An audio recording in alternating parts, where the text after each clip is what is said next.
live di Facebook. Bismillahirrahmanirrahim. Assalamualaikum warahmatullahi wabarakatuh. Waalaikumsalam warahmatullahi wabarakatuh. Alhamdulillahirabbil alamin. Kita berjumpa kembali di komunitas Fikroh, komunitas kajian online bersama Kiai Haji Muhammad Salim Imron. Insya Allah kajian ini akan diselenggarakan setiap hari Kamis. Pada hari ini kita mulai pukul 8 malam dan untuk pekan depan insya Allah kita mulai pukul 5 pagi. Kami informasikan bahwa Yai Salim Imron, beliau juga menjadi sebagai Ketua Umum Dewan Pimpinan Majelis Ulama Indonesia Kabupaten Sidoarjo, dan beliau juga sebagai pengasuh Pondok Pesantren Manbaul Hikam Putat Tanggulangin Sidoarjo. Sebelum kajian dimulai, mohon Bapak Ibu yang ikut kajian di Zoom bisa menonaktifkan kamera apabila tidak berpakaian rapi atau tidak berpakaian syar'i.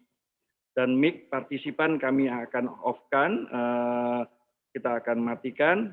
Yang kita nyalakan adalah mic narasumber dan mic host saja. Untuk di sesi tanya jawab dan juga ada permintaan doa bersama, kita sudah membuat grup Telegram. Jadi bagi yang ingin bertanya bisa memberikan pertanyaannya di grup Telegram, atau yang juga meminta doa didoakan bersama juga bisa memberikan di grup Telegram. Grup Telegram kami yaitu adalah Fikroh KOMSI. Jadi monggo install aplikasi Telegram dan cari dengan kata kunci Fikroh KOMSI. Nanti akan ketemu lalu bergabung atau join.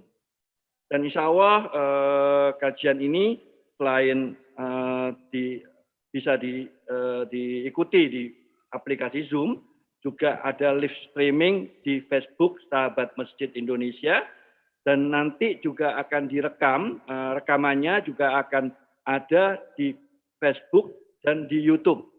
Dan rekaman-rekaman itu akan kita infokan di grup Telegram KOMSI. Demikian informasinya, insya Allah kita akan mulai kajian ini.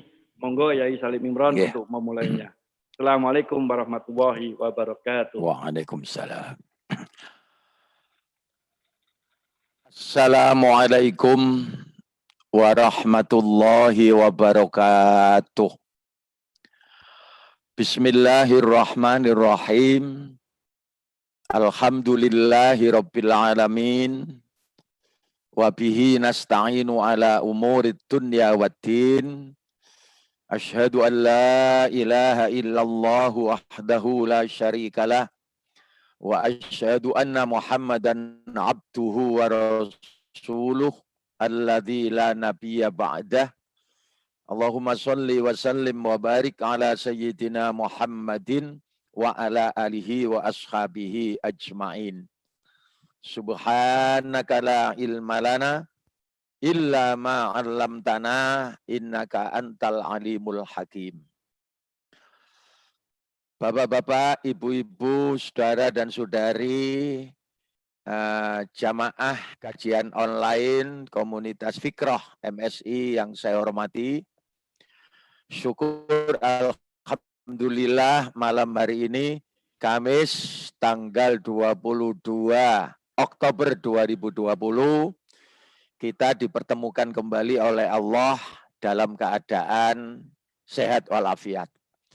Lebih dahulu seperti biasa, mari kita memulai kajian malam ini dengan memohon hidayah lebih dahulu bersama-sama kehadirat Allah dengan membaca Ummil Quran. Harapan kita mudah-mudahan apa yang kita bahas malam hari ini diiringi taufik serta hidayah oleh Allah bisa membawa manfaat serta maslahah fid dunya wal akhirah. Ala hadhihi niyyah al-Fatihah. A'udzu billahi minasyaitonir rajim. Bismillahirrahmanirrahim. Alhamdulillahi rabbil alamin. Arrahmanirrahim maliki yaumiddin. Iyyaka na'budu wa iyyaka nasta'in. Ihdinas siratal mustaqim. Siratal ladzina an'amta 'alaihim ghairil maghdubi 'alaihim waladdallin. Amin.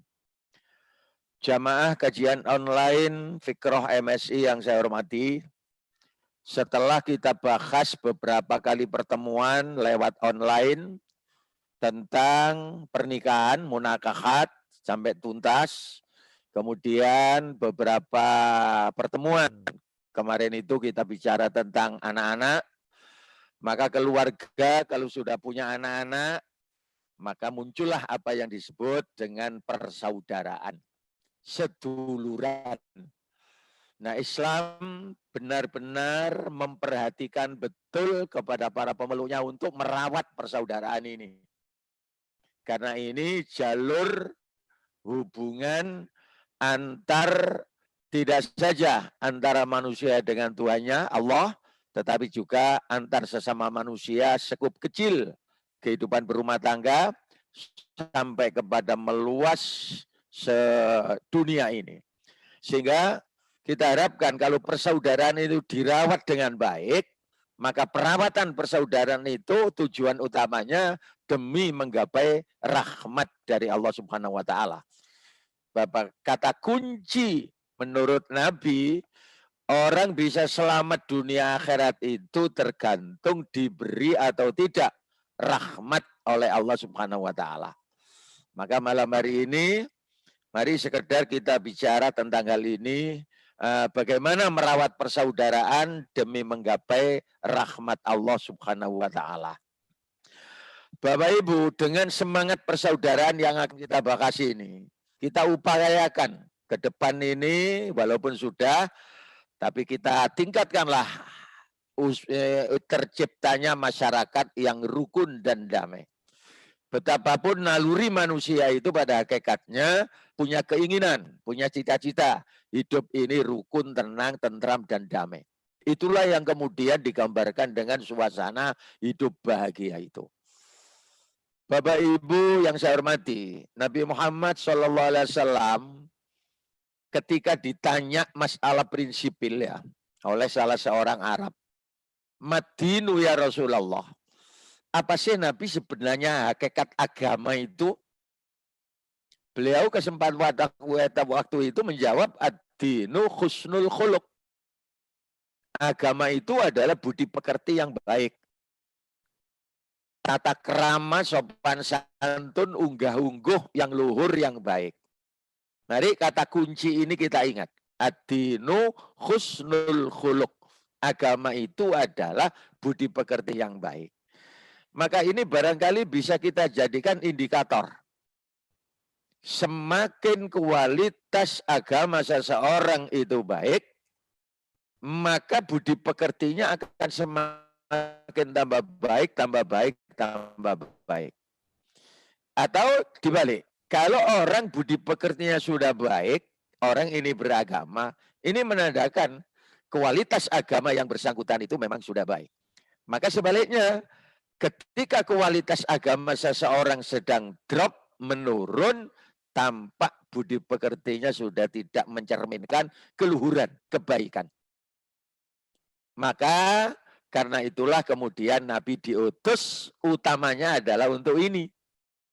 Kebetulan jamaah sekalian, suasana kita hari-hari ini akan memperingati Maulid Nabi Muhammad SAW.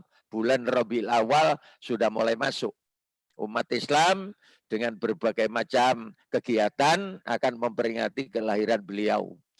Nah, satu pernyataan Nabi ini selalu diingat ketika kita memperingati Maulid Nabi.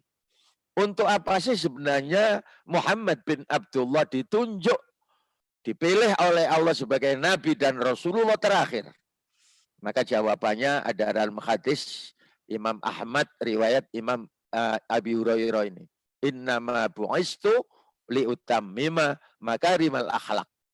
Sesungguhnya saya ini diutus oleh Allah menjadi Nabi dan Rasulnya untuk menyempurnakan budi pekerti manusia.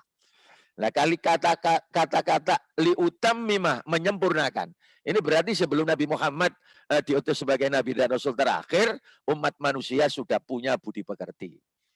Karena para Nabi-Nabi dan Rasul terdahulu yang banyak itu juga membina umatnya masing-masing untuk punya akhlak yang baik, moral yang baik, pekerti yang baik.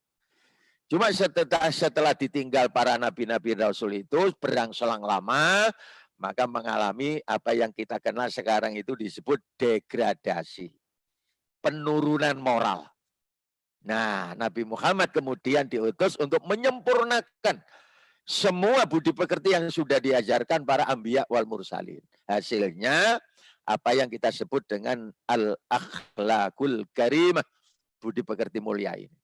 Inilah jasa Nabi kita Muhammad ini kepada kita semuanya dengan sentuhan tugas beliau yang selama 23 tahun ini hampir seluruh umat manusia mengenal akhlak yang mulia ini.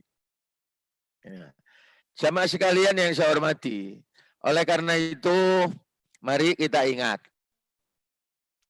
ajaran agama Islam yang dibawa Nabi Muhammad ini mengajarkan kepada kita budi pekerti luhur.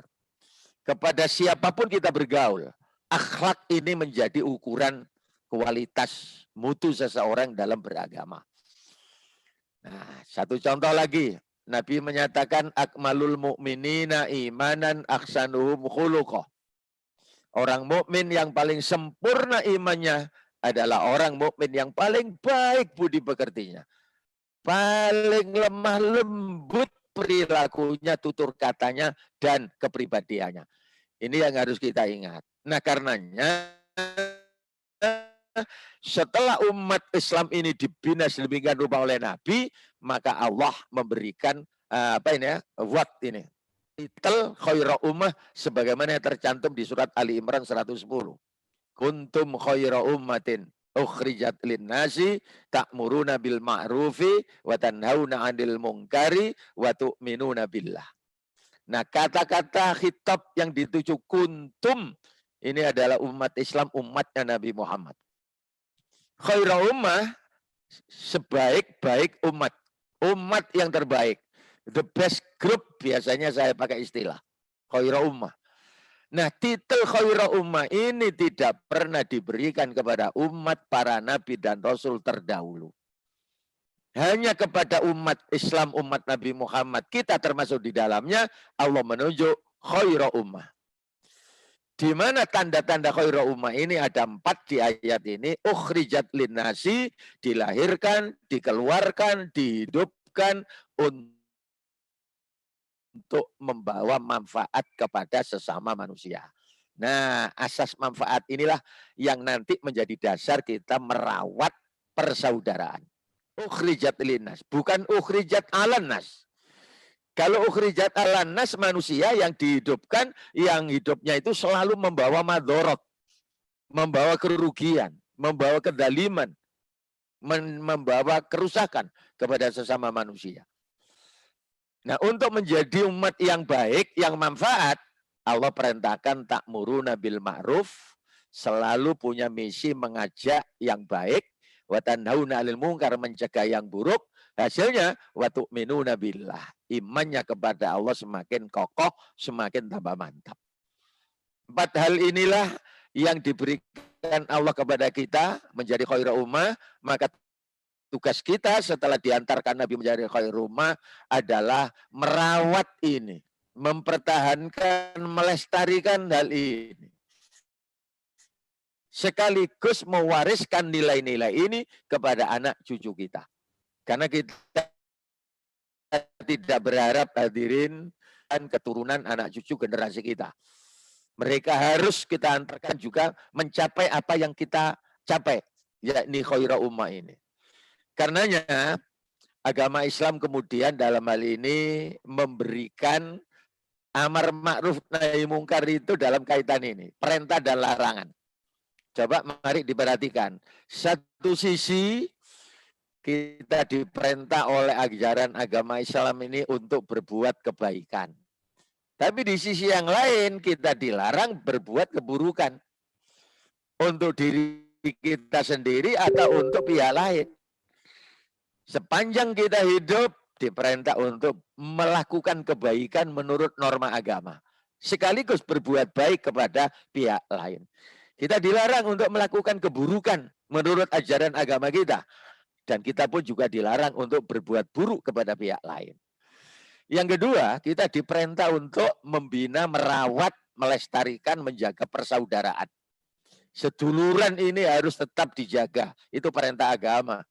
Karenanya kebalikannya, kita juga dilarang bermusuhan antar sesama manusia, sesama saudara.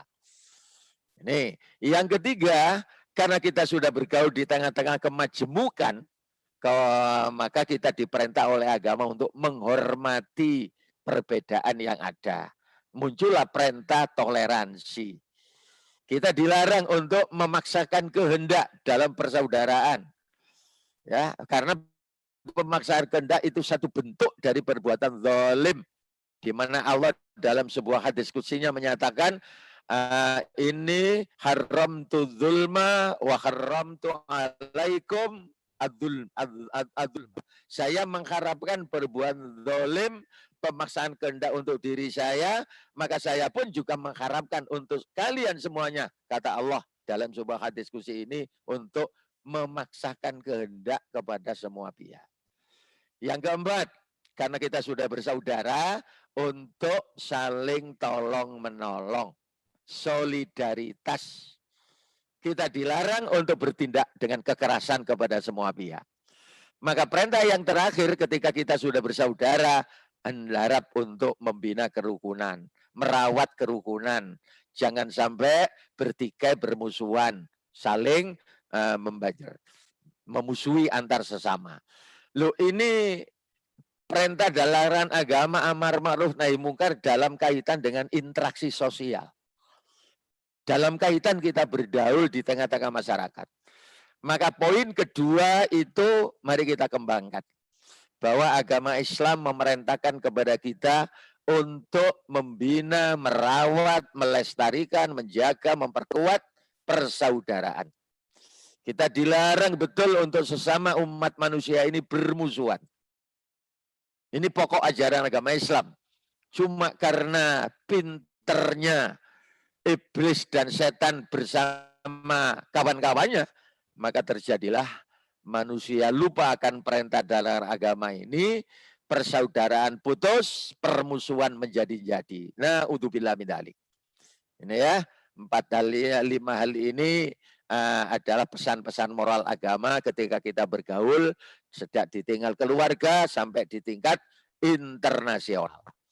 Maka Bapak Ibu, apa sih sebenarnya al-ukhuwah? Ya, kalau ditulis Arab al-ukhuwah, kemudian ada ukhuwah dilatinkan, persaudaraan, menurut ajaran agama Islam. Saya mulai saja definisi ukhuwah itu menurut KBBI.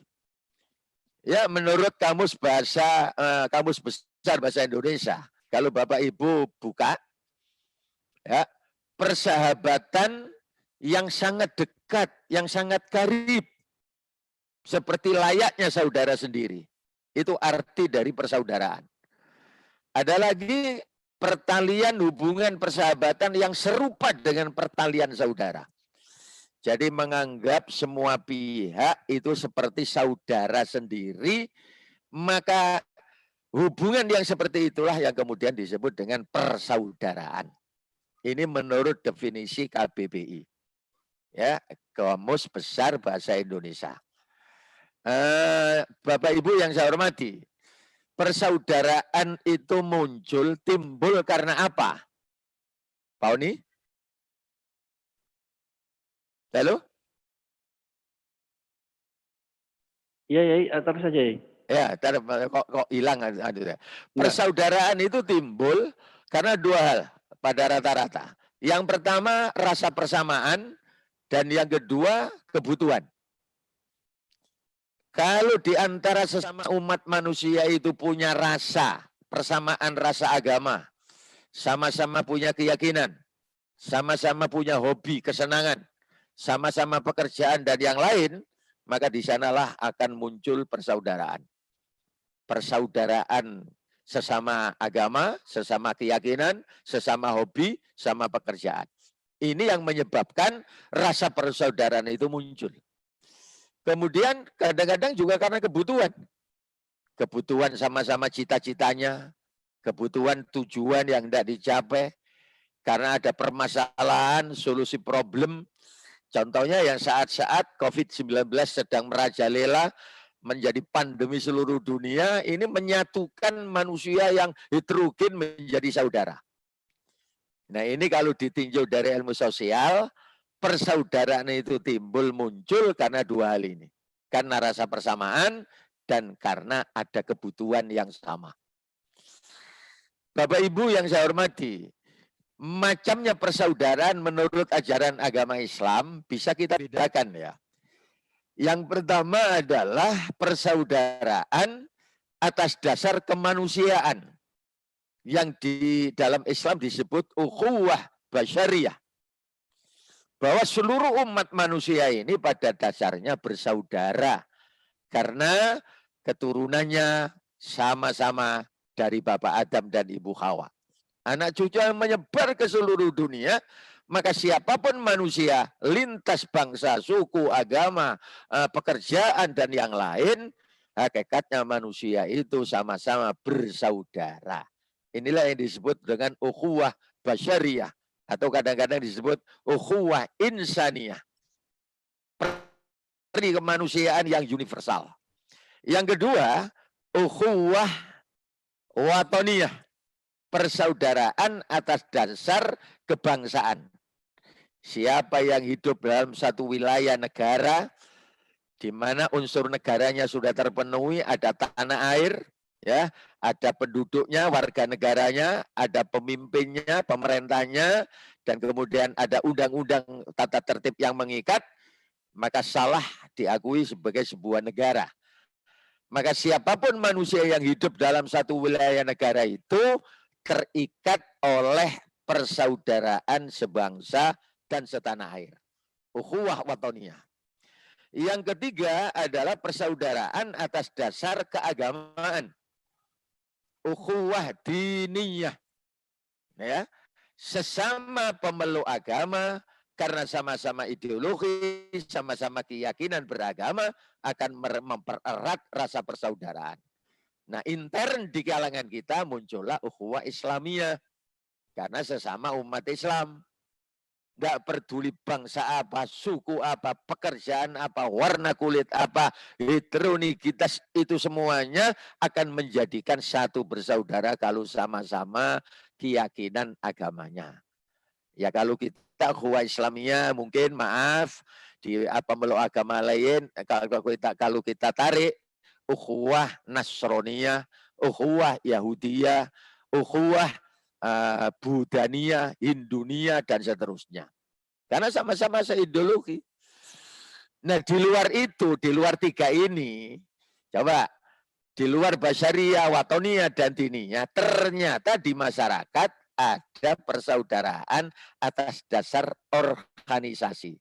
Ukhuwah jam'iyah. Bisa kita lihat dari sekup kecil saja.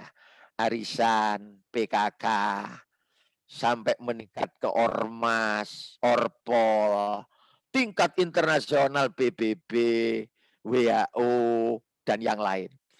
Dunia olahraga coba lihat. Ya, dari setiap disiplin olahraga mesti punya organisasi. Nah ini yang akan menjadikan siapa yang bergabung dalam jam'iyah itu, organisasi itu akan memunculkan rasa persaudaraan. Tidak peduli bangsa apa, agama apa, pekerjaan apa, suku apa. Kalau sama-sama punya keinginan berorganisasi, memunculkan rasa persaudaraan. 4 macam ini diakui di tengah masyarakat ada, dan ajaran Islam pun membenarkan, juga dianjurkan untuk dirawat baik-baik. Ini yang perlu kita ingat. Saya ulang, kita tidak hanya bersaudara, dulur sama keluarga, family saja. Kita tidak diajarkan hanya membina ukhuwah Islamiyah agama saja, tapi di luar itu lebih luas. Inilah yang diajarkan agama. Ada ukhuwah basyariyah atau insaniyah, Ada ukhuwah watoniyah, ada ukhuwah diniyah, dan ada ukhuwah jam'iyah. Bapak Ibu, satu persatu mari kita lihat. Persaudaraan atas dasar kemanusiaan adalah persaudaraan yang tumbuh dan berkembang atas dasar rasa kemanusiaan yang bersifat universal. Apalagi Allah mengutus Nabi Muhammad rahmatan lil alamin. Wa ma arsalnaka illa rahmatan lil alamin. Hubungan kemanusiaan yang bersifat menyebarkan cinta, kasih, dan sayang kepada seluruh penghuni alam. Dasar hukumnya mana? Bisa kita lihat di surat An-Nisa ayat pertama. Ya ayyuhan nasu taqu rabbakumul ladzi khalaqakum min nafsin wahidah wa khalaqa minha zawjaha wa batta minhuma rijalan katsiran wa nisaa'a wattaqullaha alladzi tasaaluna bihi wal arham innallaha kana 'alaikum raqiba. Coba dilihat terjemahannya. Wahai sekalian umat manusia. Nah, yang dipanggil oleh Allah bukan umat Islam ya ayyuhalladzina amanu. Tapi ya ayyuhan nas, wahai umat manusia. Karena Allah lah yang menciptakan seluruh umat manusia. Dipanggil semuanya. Ittaqullah ya ayyuhan nas ittaqu rabbakumul ladzi. Bertakwalah kalian kepada Tuhan kalian yang telah menciptakan kalian dari jiwa yang satu. Min nafsi wahidah. Para ahli tafsir Al-Quran menyatakan yang dimaksud nafsi wahidah itu adalah Nabi Adam alaihissalam. Wa khalaqa minha zawjaha, Allah ciptakan pasangannya, istrinya, Hawa. Dari Bapak Adam dan Ibu Hawa inilah wa batsa minhuma rijalan katsiran wa nisaa'a, berkembang biak keturunannya jenis laki perempuan menyebar ke seluruh dunia sampai kepada generasi kita sekarang ini. Dan insya Allah keturunan anak cucu manusia Adam Hawa ini sampai hari kiamat nanti. Maka seluruh umat manusia di ayat-ayat Al-Quran yang lain, Allah panggil di samping ya ayyuhan nasu, Allah panggil juga ya bani Adam, wahai anak cucu Adam. Nah kalau sudah menyadari ini, maka siapapun orangnya, tanpa peduli bangsa apa, suku apa, agama apa, pekerjaan apa, menungso iki jek padha dulur tunggal Bapak Adam dan Ibu Hawa. Ini yang harus ditanamkan dalam jiwa kita semuanya, termasuk anak didik anak-anak kita. Lanjutannya ayat silaturahim. Bertakwalah kalian kepada Allah yang dengan mempergunakan namanya, kalian saling meminta satu sama lain dan memelihara hubungan silaturahim. Hubungan persaudaraan. Nah surat An-Nisa yang ayat pertama inilah yang dijadikan dasar munculnya ukhuwah basyariyah. Jamaah sekalian, ketika Nabi Muhammad SAW menunaikan ibadah haji, harap diingat ya, 13 tahun Nabi Muhammad menyiarkan Islam di Makkah, penuh dengan tantangan godaan. Akhirnya beliau diperintah hijrah ke Madinah. Sampai 10 tahun di Madinah sempurna sudah. 13 tahun di Mekah, 10 tahun di Madinah. Tahun ke-5 Hijriah berarti tahun ke-6 ya. Kalau tidak salah ke-6 tahun Hijriah, Nabi diperintah oleh Allah untuk umroh. Umroh 1 kali, umroh 2 kali, umroh 3 kali. Baru tahun terakhir, tahun ke-10 Hijriah, beliau menunaikan ibadah haji. Haji wada, haji terakhir, haji pertama sekali haji wada. Nah ketika wukuf di Arafah tanggal 9 Dzulhijjah, haji yang terakhir itu, Nabi menyampaikan khutbah wada, khutbah pamit. Satu klausul diantaranya itu saya catat. Ya ayyuhan nas, wahai umat manusia. Allah ketahuilah, inna rabbakum wahid. Sesungguhnya Tuhan kamu sekalian itu satu. Wa inna abakum wahid, dan sesungguhnya ayah kalian itu juga satu. Kullukum banu Adam, semua kamu semuanya itu adalah anak cucu Adam. Wa Adam min turab, dan Adam itu asalnya diciptakan dari bahan debu, tanah. Ala la fadla li arabin ala jamin. Ketahuilah Di hadapan Allah, di hadapan agama Islam tidak ada kelebihan bagi suku Arab di atas suku asing. Wala li ajamin ala Arabin, sebaliknya tidak ada kelebihan bangsa asing di atas bangsa Arab. Wala li ahmar ala aswad, dan tidak ada kelebihan warna kulit merah berwarna di atas kulit hitam. Wala aswad ala ahmar, demikian juga sebaliknya tidak ada kelebihan warna kulit hitam di atas kulit berwarna. Illa bittaqwa, kecuali dengan takwanya. Nah, Nabi menjelaskan bahwa umat manusia adalah anak cucu Adam.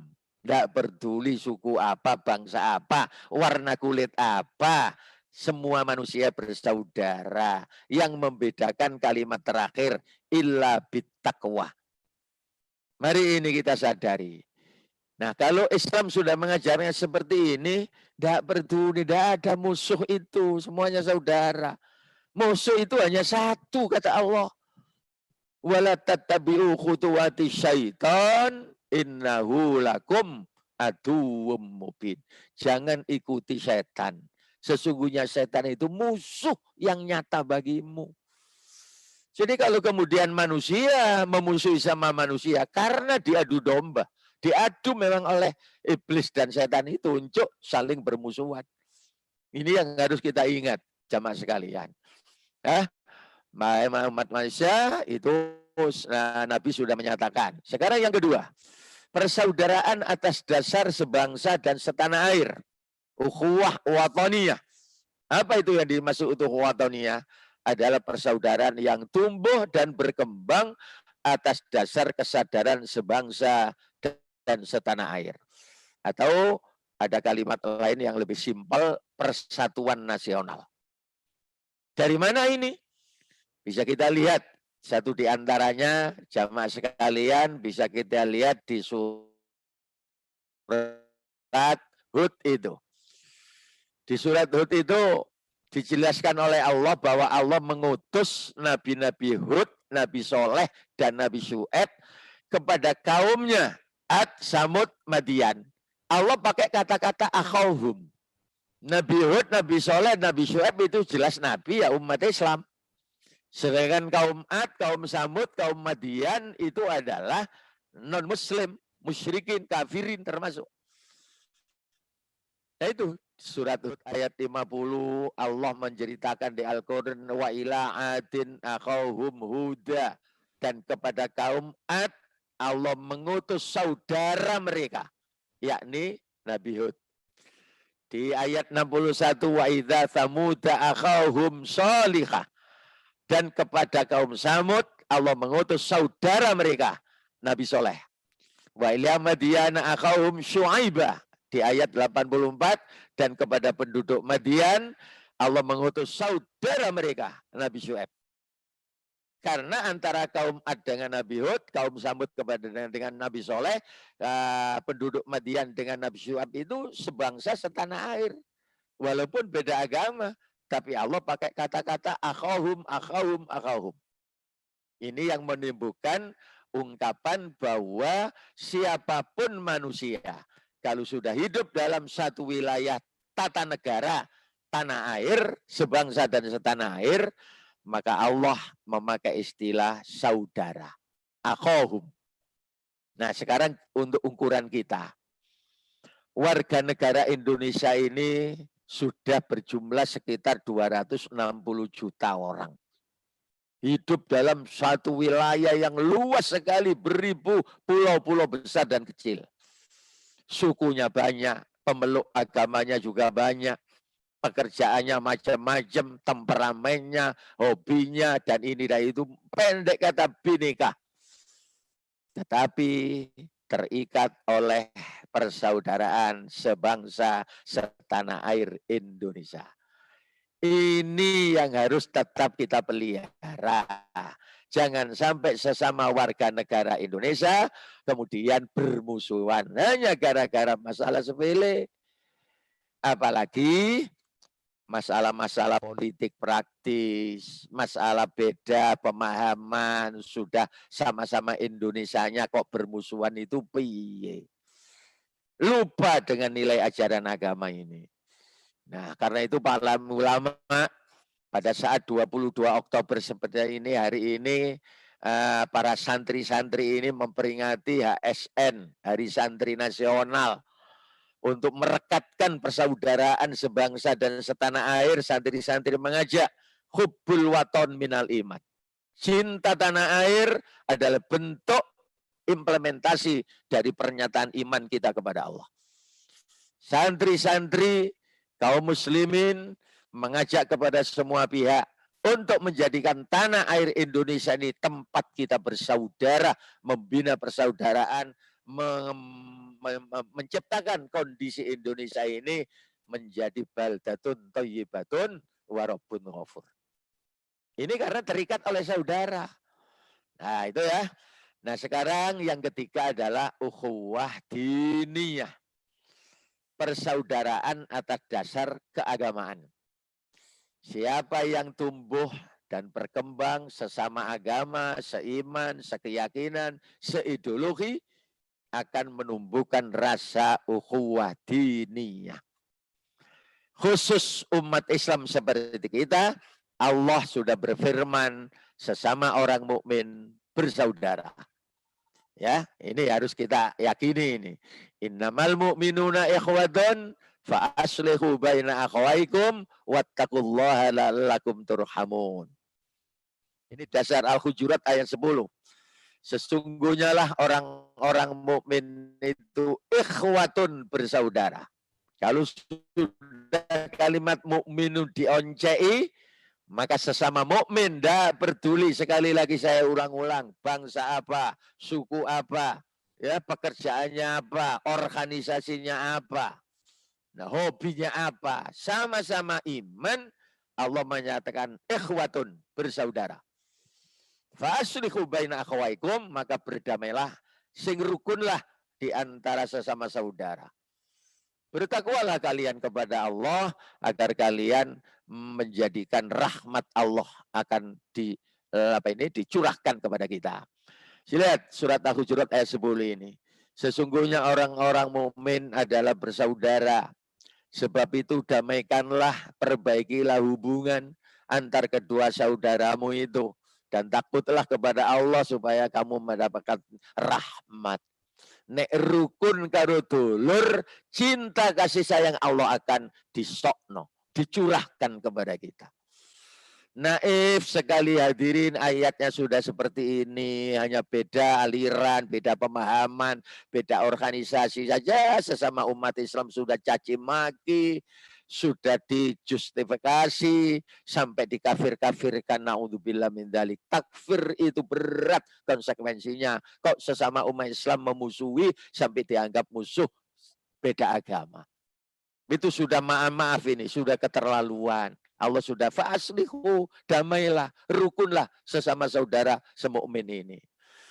Nah, jamaah sekalian, kemudian yang keempat adalah persaudaraan seorganisasi. Manusia ini katanya zun politikun. Ada naluri untuk berkumpul. Siapapun orangnya, usia kecil, taman kanak-kanak, sampai yang tua, tidak bisa hidup sendiri. Naluri manusia itu ingin berkumpul. Maka persaudaraan yang tumbuh dan berkembang atas dasar organisasi, segolongan, sealiran, sehobi, memunculkan rasa persaudaraan seorganisasi. Dalam Al-Quran, saya lihat ada 2 surat yang menyatakan kalimat seperti ini. Saya ambil di surat Al-Mu'minun saja ayat 54. Kullu hizbim bima ladaihim farihun. Setiap partai, setiap organisasi, setiap golongan merasa bangga dengan apa yang ada pada sisi mereka masing-masing. Lalu ini kan Allah menyatakan bahwa komunitas manusia itu mesti bergaul, kalau sudah bergaul terciptalah golongan-golongan. Hizbin partai, hizbin jamiah, organisasi. Maka setiap kelompok-kelompok organisasi itu mesti membanggakan dirinya masing-masing. Nah, istilah umumnya setiap golongan mesti ngecap sendiri-sendiri. Karena itu ada ungkapan kecap itu mesti nomor 1. Nah, ini yang perlu kita ingat. Bapak, Ibu, saudara sekalian yang saya hormati, bahasan yang ingin sampaikan setelah mengetahui macam-macamnya persaudaraan, kita diperintah untuk merawat, untuk membina silaturahim ini, untuk menjaga seduluran ini. Bagaimana upaya cara perawatannya? Antara lain ini. Yang pertama diperintah oleh Allah untuk ta'aruf, saling mengenal, li ta'arafu. Sehingga dalam bahasa Indonesia ada ungkapan tak kenal maka tak sayang. Diperintahkanlah untuk silaturahim agar saling mengenal. Kenal fisik, kenal temperamen, kenal mental, kenal alamat, begitu seterusnya. Sehingga antar saudara harus saling mengenal segala sesuatunya lah. Ini nanti dalilnya. Kemudian yang kedua, kalau ingin membina persaudaraan adalah tasamuh. Saling menghargai antar sesama. Terjadi persamaan, terjadi perbedaan dalam hal apa? Marilah, kalau ingin membina persaudaraan, merawat persaudaraan, kita hargai, kita hormati, kita tunjukkan sikap toleransi kita. Itu namanya tasamuh. Tasamuh. Tasamuh, masaka, lapang dada. Yang ketiga, ta'awun. Saling menolong antar sesama. Satu saat kita menolong saudara, di lain saat kita butuh pertolongan dari saudara. Maka diperintahlah oleh agama untuk merawat persaudaraan itu harus sering saling tolong menolong. Yang keempat, tadhamun, saling mendukung. Sebab komunitas keluarga, kelompok, masyarakat, sampai ukhuwah macam-macam tadi itu kadang-kadang punya target, punya tujuan. Maka untuk mencapai sasaran target yang sama itu diperlukan saling dukung-mendukung. Lalu yang kelima adalah tarahum, saling menyayangi, saling menyintai. Karena Allah perintah kepada Nabi Muhammad, rahmah ini kembangkan. Jamaah sekalian, 5 dasar sikap untuk merawat persaudaraan ini sudah diajarkan oleh orang tua, oleh guru-guru, oleh Pak Yai, oleh pimpinan kita. Dan itu sudah kental ini. Namun tantangan perubahan situasi zaman kadang-kadang merendahkan masalah ini. Padahal ini perintah Allah, terutama ini ada dalam surat Al-Hujurat. Coba dilihat. Tadi sudah disebut Al-Hujurat ayat 13 ini. Ya ayyuhan nasu, inna khalaqnakum min dzakari wa untha wa ja'alnakum syu'uban wa qabaila. Itu li ta'arafu. Inna akramakum indallahi atqakum, innallaha alimun khabir. Coba lihat terjemahnya. Wahai umat manusia, sesungguhnya kami telah menciptakan kalian dari seorang laki-laki dan seorang perempuan. Kalau tafsirannya sama dengan surat An-Nisa ayat 1, berasal dari Nabi Adam dan Ibu Hawa. Kalau kita dekatkan dengan kelahiran kita sendiri, kita diciptakan dari bapak ayah kita, laki-laki, dan ibu kita, perempuan. Dan setelah dilahirkan, Allah menjadikan kalian bersuku-suku, berbangsa-bangsa.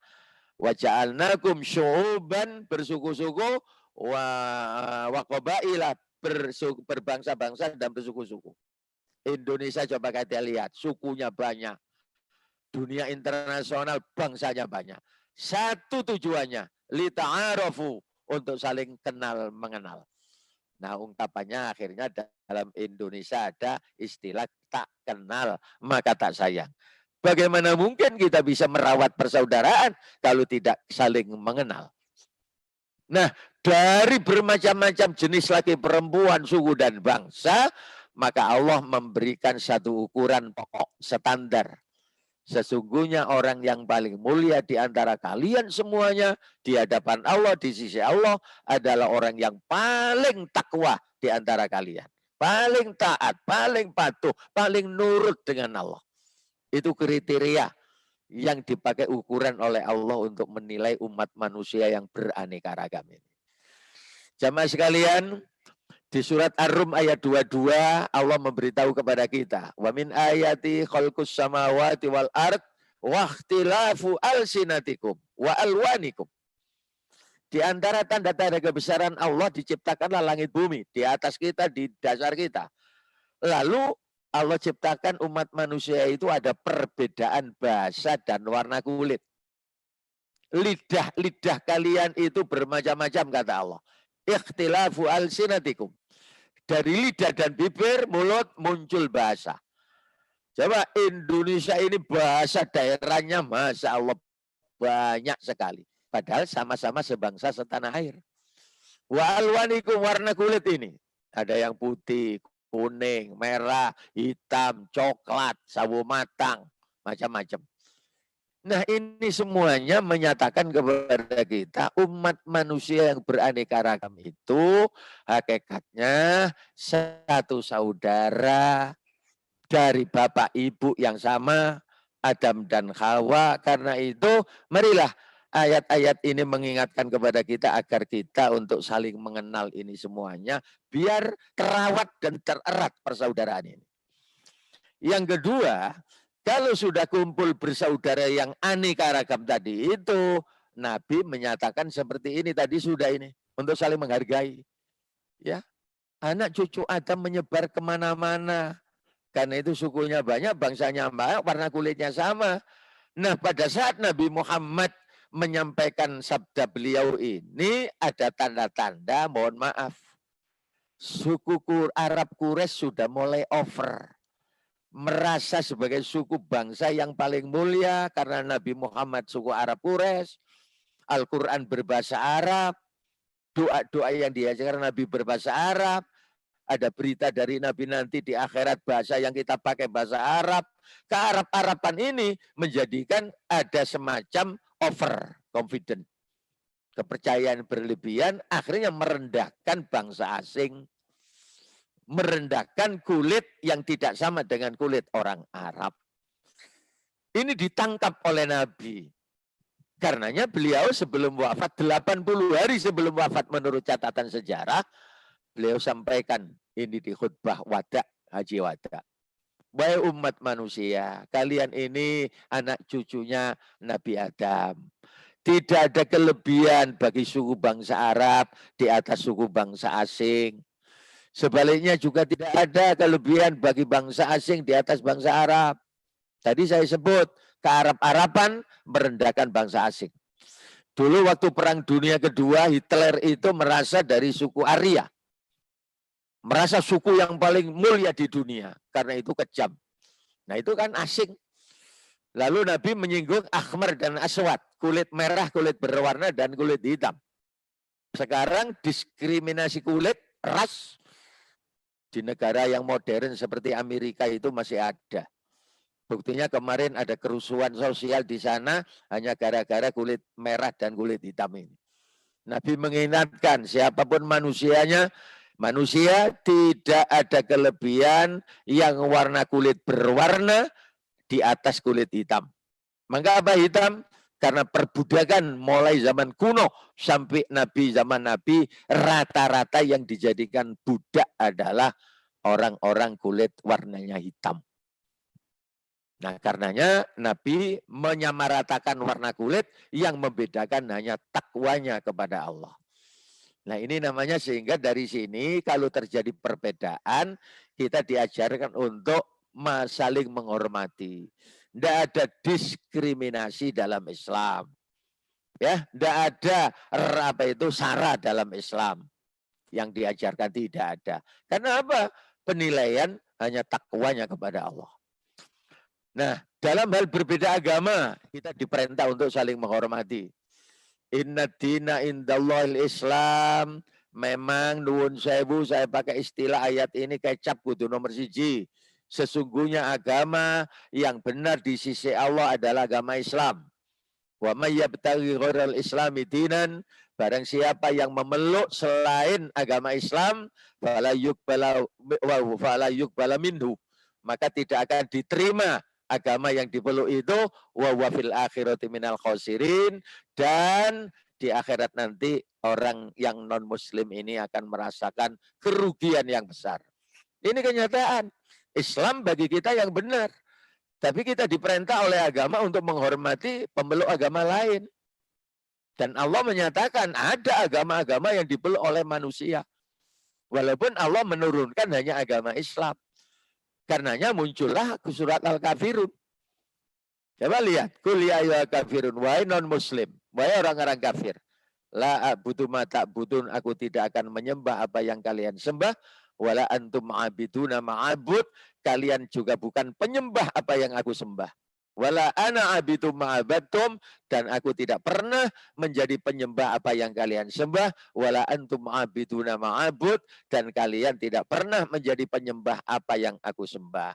Ujungnya yang terkenal, lakum dinukum waliyadin. Untuk kalian agama kalian, silakan kalian beribadah menurut tata cara kalian. Silakan berdoa menurut tata cara doa kalian. Itu walakum dinukum. Waliyadin, kami punya cara ibadah sendiri, ritual sendiri, doa sendiri, keagamaan sendiri. Ini mengajarkan kepada umat Islam agar menghormati perbedaan agama. Tidak boleh caci maki agama lain. Toleransi dalam Islam itu sudah sedemikian rupa, ada batasnya. Itulah kalau kita ingin membina persaudaraan, baik basyariah, watoniyah maupun diniyah. Kemudian yang ketiga, kalau kita ingin merawat persaudaraan lebih kokoh, ta'awun, saling menolong. Wa ta'awanu 'alal birri wat taqwa wa la ta'awanu 'alal itsmi wal udwan. Saling tolong menolonglah kalian dalam kebajikan dan takwa. Nah, poin yang kedua ini harap diingat. Wala ta'awanu 'alal itsmi wal 'udwan. Jangan kalian saling menolong dalam perbuatan dosa dan permusuhan. Jadi tolong menolong dalam Islam itu selektif seperti toleransi tadi itu. Diperintah oleh agama Islam, umat Islam untuk saling tolong menolong dalam persaudaraan, dalam kebajikan, dalam keagamaan, dalam ketakwaan. Mari kita saling tolong menolong sekuat kemampuan yang ada pada kita. Kita saling tolong menolong dengan uang, dengan harta benda kita, dengan tenaga, dengan pikiran kita, dengan doa kita, dengan sikap lembut kita. Apa yang bisa kita tolongkan kepada saudara? Kalau saudara menolong kita dan kita butuh pertolongan, tidak usah sungkan-sungkan, tidak ada gengsi. Karena ini perintah agama. Akan tetapi kalau sudah tolong menolong, jangan dalam hal dosa. Dilarang oleh Allah menolong orang berbuat dosa.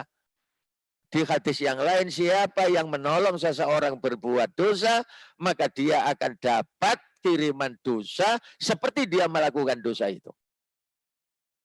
Permusuhan wal udwan juga tidak boleh. Walaupun saudara sendiri, saudara kandung ya, anak, istri, suami sendiri. Kalau memang salah, tidak boleh kita bela. Ketika mengajak bermusuhan dengan tetangga. Ya, dengan kelompok lain, antar sekolah, antar organisasi, antar grup, antar geng. Kadang-kadang karena satu dua bertengkar masalah cinta misalnya, masalah ekonomi misalnya, lalu nyeret kelompoknya. Terjadilah benturan konflik horizontal antara kelompok satu dan ini tidak boleh. Wala ta'awanu 'alal ismi wal udwan. Maka anak-anak kita, Bapak Ibu yang saya hormati, mari ini dipesan. Seperti kemarin ada kerusuhan-kerusuhan. Itu karena tidak ingat ini. Hanya karena solidaritas semu, akhirnya benturan konflik horizontal terjadi. Ini yang akan merenggangkan persaudaraan. Kemudian yang terakhir, yang kelima adalah tarahum. Saling menyayangi, saling menyintai. Sampai-sampai Nabi mengukur iman itu dikatakan sempurna dan tidak dari kita menyayangi sesama saudara. Banyak pesan-pesan Rasulullah tentang cinta, kasih dan sayang. Nah, satu di antaranya yang terkenal ini. La yu'minu ahadukum hatta yuhibba li akhihi ma yuhibbu li nafsihi. Tidaklah beriman seseorang di antara kalian tidak diakui sebagai orang yang beriman sehingga dia menyintai saudaranya seperti menyintai dirinya sendiri. Saya ulang, menyintai saudara seperti menyintai diri sendiri. Kalimatnya kalau saya balik, kalau saya pakai kalimat lain, nek dilus-lus karo dulur iku ngerasa enak, ya lus-lusen dulur. Kalau kita dicubit, dijerit orang lain, aduh sakit, ya jangan nyubit saudara toh. Inilah yang kemudian melahirkan bahasa Jawanya tepo seliro, tenggang rasa, saling menyayangi. Jamaah sekalian, di lain hadis Nabi menyatakan, Ar-Rahimuna yarhamuhumur Rahman. Orang yang penyayang akan disayangi oleh Allah yang Maha Penyayang. Bismillahirrahmanirrahim. Dengan nama Allah yang pengasih lagi Maha Penyayang, itu Allah. Maka hamba-hambanya, manusianya ini, kalau punya jiwa kasih sayang kepada saudara-saudaranya, Allah akan melimpahkan kasih sayangnya. Sehingga pesan Nabi, irhamu man fil ardi yarhamkum man fis sama. Sayangi penghuni bumi, akan sayang padamu penghuni langit. Penghuni bumi apa? Sayangi manusianya. Sayangi binatangnya. Sayangi tumbuh-tumbuhannya. Sayangi alam lingkungannya. Yang di atas ada Allah. Bayangan kita ada malaikat. Semuanya akan menyayangi yang ada di bumi. Maka mari persaudaraan kita rawat, kita bina, kita lestarikan dengan satu di antaranya saling menyayangi antar saudara. 5 hal ini sudah diperintahkan Allah kepada kita, termasuk Nabi Muhammad. Dalam hal kasih sayangnya oleh Nabi, komunitas orang mukmin, orang Islam digambarkan seperti satu tubuh. Ini hadisnya. Masalul mu'minin fi tawadihim wa tarahumihim wa ta'atufihim. Perumpamaan orang-orang mukmin di dalam cinta, kasih dan sayangnya, lemah lembutnya seperti hanya satu tubuh. Bila satu anggota tubuh sakit, yang lain ikut merasakan sakit. Ini yang namanya solider. Contoh kecil, jamaah sekalian, mungkin Bapak Ibu pernah sakit gigi. Hanya satu gigi yang sakit. Semalam-malaman seluruh anggota tubuh ikut solider. Makan gak enak, tidur gak nyenyak, ndak selu, awak enas. Ini gambaran cinta kasih sayang umat Islam berada di manapun. Alangkah indahnya persaudaraan kalau mewujudkan hal-hal yang positif, yang baik, yang diajarkan oleh agama Islam ini kepada kita. Nah sekarang yang terakhir, penghambat persaudaraan itu apa? Jadi perawatannya ada 5 hal seperti tadi, maka yang menghambat sampai yang memutuskannya itu faktor apa? Antara lain ini, sama-sama 5-nya. Yang pertama sukhriyah, saling menghina, saling merendahkan. Kalau kelompok satu dengan kelompok lain, manusia yang satu dengan lain, saudara satu sudah saling menghina, saling nyek-nyekan, alamat persaudaraan mulai rantas, renggang, bisa putus. Karena manusia punya harga diri, punya perasaan, punya prestise. Nanti ayatnya kita baca. Yang kedua, lumzun, saling mencela. Kalau tadi itu menghina, ya. Kalau ini mencela, saya biasanya poyokan di beberapa majelis pengajian, kalau umat ini sudah saling mencela, termasuk sudah terdaftar sebagai anggota Departemen Pernyacatan, Departemen Perpaiduan. Senengane maidu, nyacat, ngilokno, ini yang jadi penghambat persaudaraan, bahkan pemutus. Yang ketiga, suudzon, negative thinking, prasangka buruk. Ada saudara begini, sudah disuudzoni. Ada mencapai prestasi, diburuk sangka.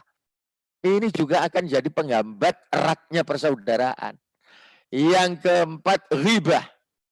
Ghibah ini ya saling menggunjing, membicarakan aib saudara. Nah kalau sesama saudara sudah saling menggunjing, maka muncul fitnah. Dari sini renggangnya silaturahim, putusnya silaturahim, akhirnya saudara tidak bisa dirawat. Yang kelima adalah tajassus, saling mencurigai, saling ungkit-ungkit kesalahan, saling cari-cari kesalahan. 5 hal ini Bapak Ibu dan jamaah fikrah yang saya hormati, diperingatkan oleh Allah di surat Al-Hujurat, kalau ini sudah berkembang, persaudaraan akan rantas, bahkan akan putus. Padahal Nabi mengingatkan, layat hulul jannata qati'u rahimin. Tidak bisa masuk surga orang yang memutuskan persaudaraan. Putusnya persaudaraan rata-rata karena 5 hal itu. Nah 5 hal ini muncul dari satu sifat egoistis. Ego itu aku. Sopo aku?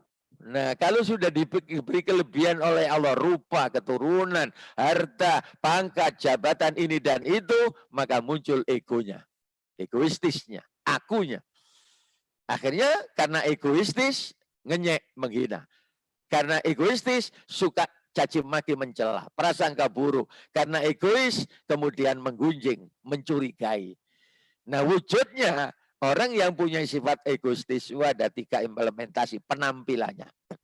Yang pertama individualistis, mementingkan dirinya sendiri, enggak peduli saudara. Ngadoh karo dulur. Karena egoisnya ini, penampilannya individualistis.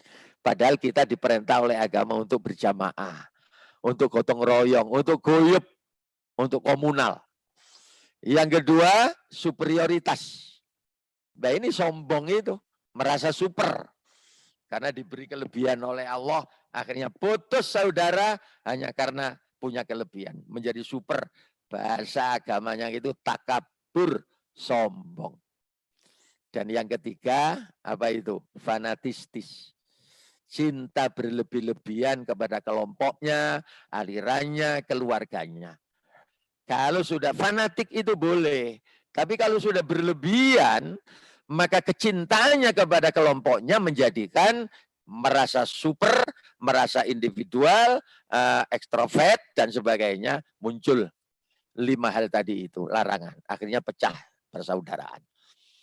Itulah jamaah sekalian, bagian pertama yang ingin saya sampaikan dan sudah saya sampaikan malam hari ini.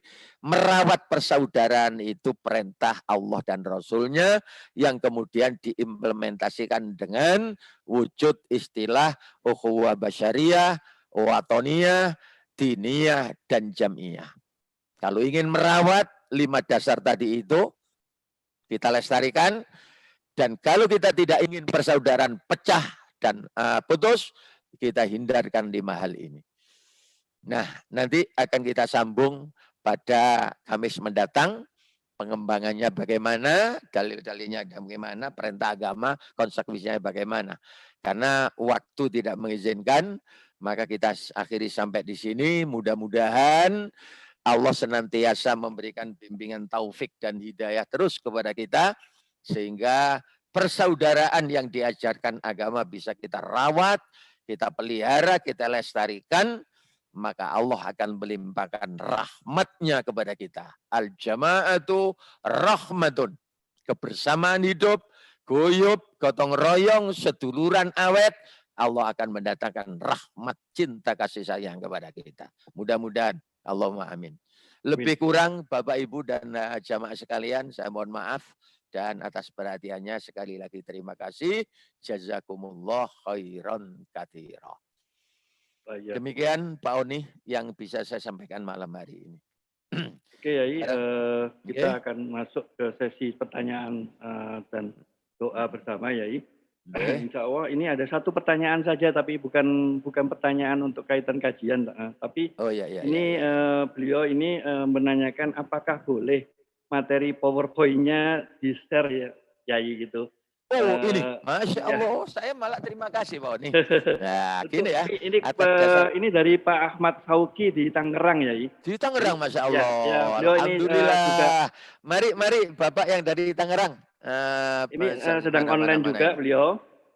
Jadi tadi WhatsApp ke saya gitu Yai, tapi saya bilang mending di grup saja, biar nanti saya bacakan, biar Yai juga dengar gitu. Ya, ya. Ini beliau ini kelihatannya juga Ustadz Yai, jadi Wah, beliau alhamdulillah. bekalan untuk kalau diminta ceramah dengan Dikembangkan. Ya, materi yang serupa gitu Yai. ya, terima kasih. Ya, betul, betul. Nanti Ya, nanti sudah dikirim ke saya di-share aja ya. oleh Pak Oni kan? Ya, 20 berapa Pak ini? 28 ya? ya 28. Arsipnya kan sudah disampaikan oleh Pak Oni, sudah umum itu. Ya kalau dunia pesantren itu biasanya pakai istilah diijazahkan. Ya, Oke, lewat ini monggo. Saya senang sekali kalau kemudian dikembangkan di komunitasnya masing-masing. Karena toh ini sudah ada di Al-Quran, sudah ada di hadisnya Nabi. Saya hanya siap. tinggal menyampaikan. Ilmin yuntafa'u bih, kata Nabi. Investasi, mohon maaf ini, investasi saya. Ya, Kalau nanti saya dipundut oleh Allah. Karena Nabi menyatakan, idza mata ibnu Adam in qata'a amaluh. Kalau manusia sudah putus hubungan dengan dunia, mati, putus amalnya, tinggal 3 yang mengalir kan Pak Loni. benar. Sedekah jariyah, ilmu yang manfaat. Nah, di sini. Sedikit saya hanya oret-oret buka-buka, saya tulis di laptop, saya sampaikan lewat Pak Oni untuk menyebar. Monggo dimanfaatkan. Saya malah jazakumullah, terima kasih. Ya, Oke Yai, itu. jadi nanti Oke. dikirim ke saya aja, nanti saya kirim ke grup Telegram. Jadi Bapak Ibu bagi yang ingin mendapatkan materi-materi dari Yai, itu monggo bisa bergabung di grup Telegram. Grup Telegram ini insya Allah bersih gitu ibu-ibu dan bapak-bapak. Jadi tidak ada materi-materi yang lain. Jadi tidak numpuk-numpuk dengan materi-materi yang lain karena kita batasi hanya materi-materi yang tentang kajian fikroh ini saja. Gitu. Oke, ini masuk ke doa bersama Yai itu. Ya. Jadi ada 4 permintaan doa bersama Yai. Saya bacakan langsung aja ya. Ini ada yang meninggal dan ada yang kesembuhan Yai. Jadi Masya kalau Allah. kesembuhan nanti Ya, ada ya, 3, ya. ini yang meninggal 1 Yai. Jadi saya saat doa meninggal dulu aja dulu ya.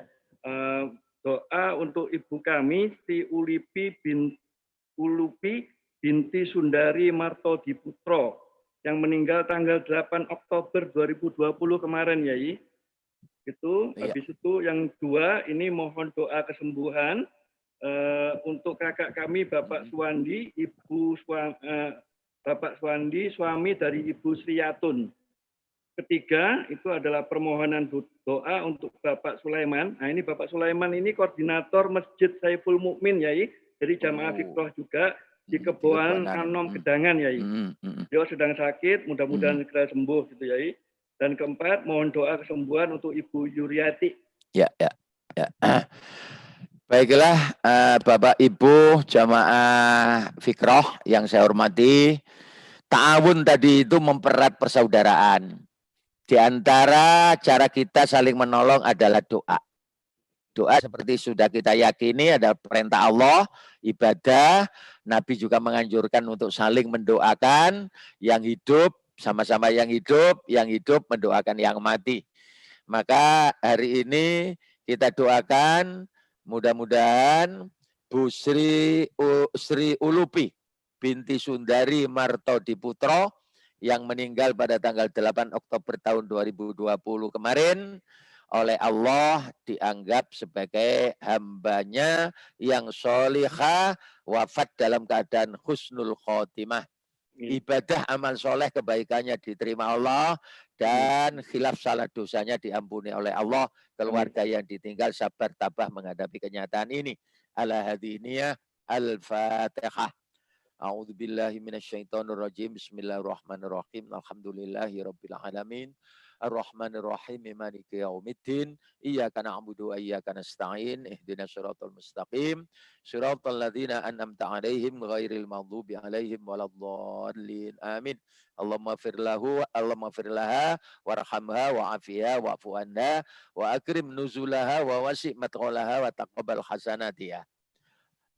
Kemudian doa kesembuhan untuk Bapak Suwandi, suaminya Ibu Sriyatun, sekaligus juga Bapak Sulaiman, koordinator Masjid Saiful Mukmin Keboan Anum Gedangan yang juga sedang sakit. Mudah-mudahan sabar tabah menghadapi cobaan sakit ini dan diberi kesembuhan oleh Allah, bisa sehat walafiat seperti sedia kala. Dan tidak lupa keluarga yang merawatnya juga harus ikhlas, tabah dalam hal seperti ini. Ala hadiniyah al-Fatihah. Bismillahirrahmanirrahim. Alhamdulillahirabbil alamin. Arrahmanirrahim. Maliki yaumiddin. Iyyaka na'budu wa iyyaka nasta'in. Ihdinas siratal mustaqim. Shiratal ladzina an'amta 'alaihim ghairil maghdubi 'alaihim waladdallin. Amin. Pak Oni dan jamaah sekalian, saya tadi pagi mencatat perkembangan korban COVID per tanggal 19 kemarin, tanggal 20 kemarin. Secara nasional, satu hari kemarin, Pak Oni, tambahnya yang kena positif itu 4.105. Tapi yang sembuh juga tak banyak, 3.732. Yang mati kemarin itu se-Indonesia itu ada 80. Totalnya di belakang itu.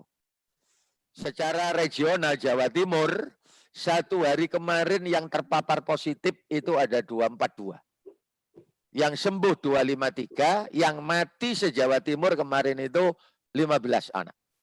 Totalnya mulai Maret sampai Oktober ini sekian itu. Nah, secara lokal, kabupaten kita Sidoarjo ini, mohon maaf yang ada di luar ya, ini yang ada di Sidoarjo, satu hari kemarin yang positif 24. Hari ini 20, sudah turun. Yang positif ini. Yang sembuh 60, kemarin itu yang wafat 1. Nah, perkembangannya sudah mulai oranye. Dari merah, sekarang sudah oranye. Kita harapkan, kemarin itu saya kumpul-kumpul sama Forkopimda dengan gugus tugas. Insya Allah seminggu mendatang ini Sidoarjo, Jawa Timur sudah kuning.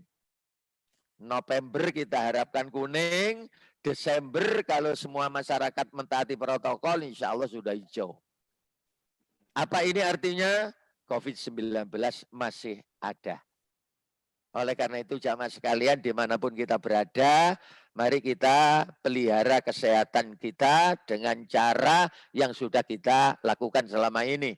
Pola hidup bersih sehat, ketenangan jiwa, ketenteraman hati, protokol kesehatan kita taati, makan minum bergizi, istirahat yang cukup, dan tidak lupa kita berdoa kehadiran Allah.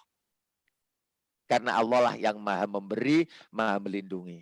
Maka malam hari ini masih saya ingin bacakan doa terhindar, mohon kepada Allah agar dihindarkan dari bala, wabak, dan masaib.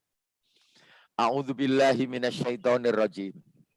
Bismillahirrahmanirrahim. Alhamdulillahi rabbil alamin. Hamdas syakirin, hamdan na'imin, wa hamdan yuafi ni'amahu wa yukafi mazidah. Ya Rabbana lakal hamdu kama yanbaghi li jalali wajhika wa adhimi sultanik.